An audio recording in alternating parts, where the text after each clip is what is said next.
عرب کے اندر سال کے بعد عورتوں کا ایک میلہ لگتا تھا خانہ کعبہ کے پاس، صرف عورتیں اکٹھی ہوتی تھی، میلہ لگا ہوا تھا۔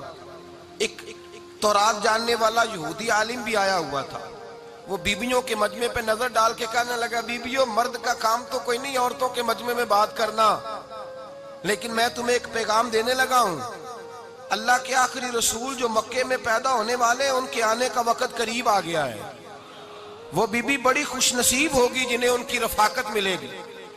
عورتوں نے جب دیکھا کہ مرد آ گیا عورتوں کے میلے میں تو انہوں نے ڈانٹا جھڑکا، کہا چل اٹھا اپنی کتابیں اور نکل جا۔ حضرت خدیجہ کہتی ہیں باقیوں نے ڈانٹا پر میں نے بات پلے سے باندھ لی، میں نے پلے سے باندھ لی اور میں انتظار کرنے لگی کہ اللہ کرے وہ نصیب میرے ہی ہو، اللہ کرے مقدر میرا ہی کھلے۔ آپ فرماتی میں تسبیح پڑھتی، درود پڑھتی، میں اس زمانے میں جو اللہ کا ذکر جس طرح ہوتا تھا وہ میں شروع کرتی، اور جب فارغ ہوتی تو میں التجا کرتی کہ اللہ میرے نصیبے کھول دے۔ کہتی ہیں آہستہ آہستہ آہستہ آہستہ میں حضور کی تعریف سننے لگی، آہستہ آہستہ تعریف سننے لگی۔ نبی پاک صادق ہیں، امین ہیں، سچے ہیں، دیانتدار ہیں، اس برے اور میلے معاشرے میں بھی وہ سب سے اعلیٰ بھی ہیں اور سب سے اجلے بھی ہیں، وہ سب سے پاکیزہ ہیں۔ میں سننے لگی تعارف، آہستہ آہستہ میں ان کی گرویدہ ہونے لگی۔ ادھر نبی پاک صلی اللہ علیہ وسلم اپنے چچا جناب ابو طالب کے پاس رہتے تھے، قحط آ گیا، حالات بگڑ گئے۔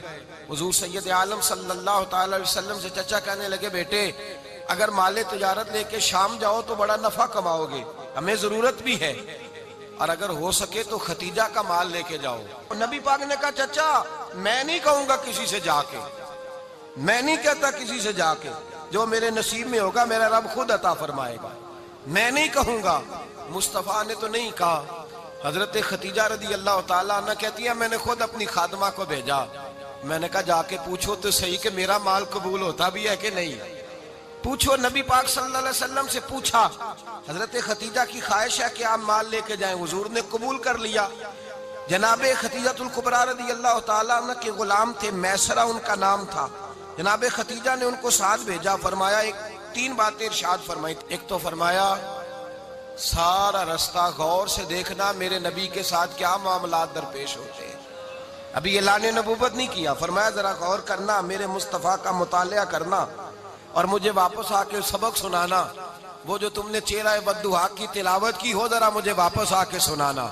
جنہاں نے دل بر جانی ڈٹھا ہو وکھیاں ہی تک لیاں، تو ملے ہوں تے ساجن ملیا ہوں ناساں لگ پئیاں، ذرا جا کے نا تلاوت کرنا اور مجھے دکھ۔ اور دوسرا فرمایا تم میرے غلام ہو تو مصطفیٰ کے بھی غلام بن کے رہنا، میں سنتی ہوں کہ کردار کے، افکار کے، نظریات کے، عظمت کے بلند و بالا، وہ جیسے کہیں ویسے کرنا۔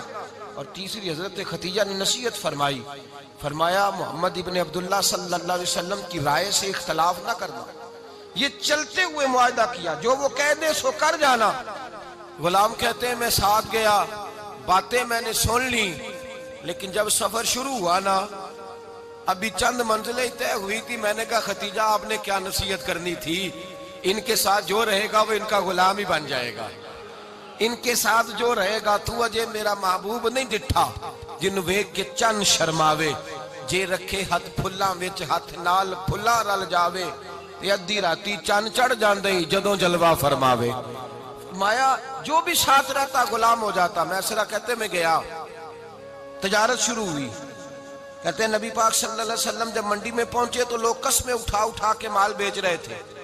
اللہ کے محبوب جب گئے نا تجارت کرنے تو ایک آدمی کہنے لگا چلو معاذ اللہ بتوں کے نام تھے لات و منات، کہنے لگا لات کی، عزا کی، منات کی قسم اٹھاؤ، تو نبی پاک فرمانے لگے ان کی قسم اٹھاؤں جن کا میں نام لینا بھی پسند نہیں کرتا، ابھی اعلان نبوت نہیں کیا، اور فرمایا ویسے بھی میں قسم دے کے مال نہیں بیچتا، خریدنا ہے تو خریدو، نہیں خریدنا تو نہ خریدو۔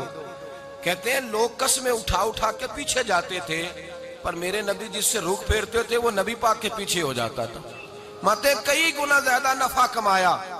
ہم رستے میں تھے، حضور ایک درخت کے نیچے آرام کرنے لگے، ایک عیسائی راہب غار میں بیٹھا تھا، نکل کے آ گیا، مجھ سے کہنے لگا مجھے وہ جانتا تھا، میں سرا یہ کس کو ساتھ لائے گا، یہ کون ہے؟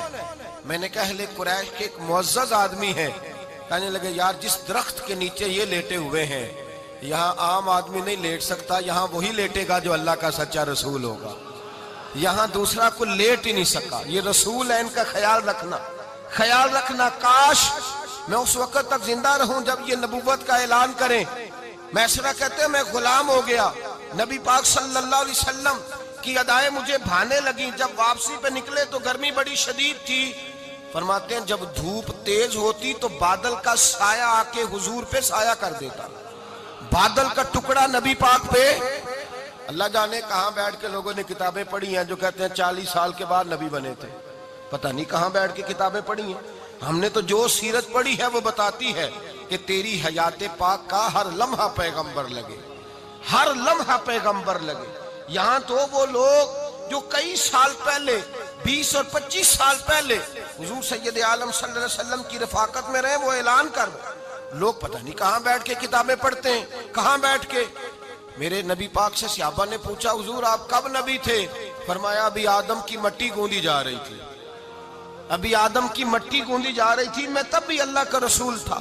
میرے بھائی نبی رحمت سید عالم صلی اللہ علیہ وسلم کے غلام حضرت ختیجہ کے غلام کہتے ہیں واپس آیا.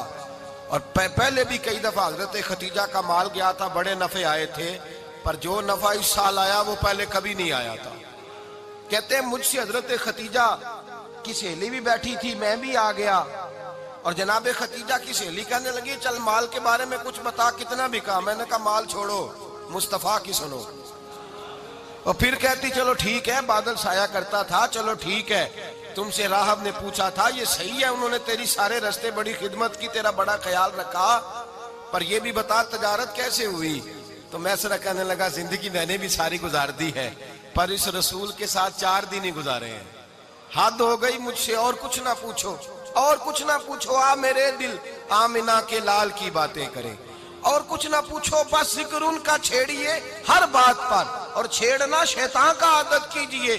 بس مجھے حضور کے تذکرے بیان کرنے ہیں، ذکر مصطفیٰ کرنا ہے. حضرت ختیجہ الکبریٰ بڑی متاثر ہوئی. کہتی ہیں مجھے درجنوں لوگوں نے پیغام نکاح دیا تھا، پر میں نے سنی نہیں تھی. میں نے نفیسہ کے ہاتھ پیغام بھیجا. میں نے کہا میری عمر 40 سال ہے، ان کی 25 سال ہے، اور میرا احوال اور طرح کا ہے. وہ شہنشاہ ہے، جا کے پوچھو تو صحیح، بھلا میں قبول ہوتی ہوں؟